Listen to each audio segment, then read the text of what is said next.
Ensimmäistä erää ja välierää ottelu kysymyksessä. Voittaja menee Venäjää vastaan, häviäjä Suomea vastaan. Saatan täräyttää 1-0. Miro Saatanista alkaa nousta suuri sankari Slovakian joukkueelle, koska sieltä vasta hyökkäyksestä tämä kokenut kaveri, 37-vuotias Slovan pelaaja pommittaa Slovakialle 1-0 ja todella arvokas maali tänne erään loppupuolelle. Ja näin todella komea avaus Slovakialta ja peliä pelaamatta. Myöskin tämän kauden Venäjän pääsarjassa, mutta päätti sen sitten TPS-paidassa ja sitten heilataa ja siinä heilataa Mihail Frolikin terävä kuti suoraan aloituksesta ja tsekki tulee yhteen. 9.15 ottelun toista erää jäljellä. Todella komean nopea laukaus lähtee ja näin Mihail Frolik tuo tsekin otteluun mukaan. Toinen maali tässä turnauksessa 30. Tiiviinä on Slovakki neliö jälleen edessä ja väliin pääsee kuin pääseekin siinä Slovakia. Sitten Miro Saatan karkuun alivoimalla ja Miroslav Saatan ilmiömäinen harhautus. Ja Miroslav Saatan tällä 2-1 alivoimalla. Slovakia tekee jälleen hirmutekoja kaukalossa.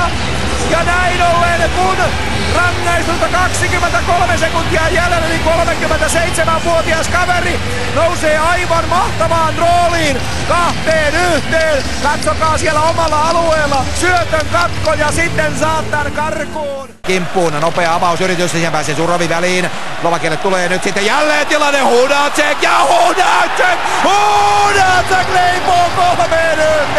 Oi näitä tsekkialueen virheitä ja Libor Hunacek tulee ja katsokaa näiden kavereiden veivaamista. Jakub Kovas viedään jälleen aivan väärälle pysäkille.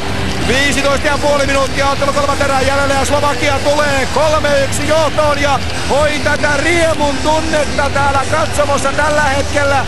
Jälleen tsekkialueen virhe.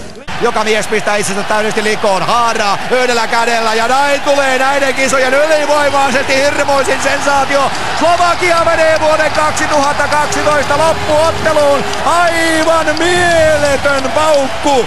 Numeroin 3-1. Aivan mieletön paukku. Jan Laakso maalilla 36 torjuntaa ja tämä on urheilun parhaita puolia. Näin lähti lauluun Kanada. Sitten lähti Tsekki pronssiotteluun.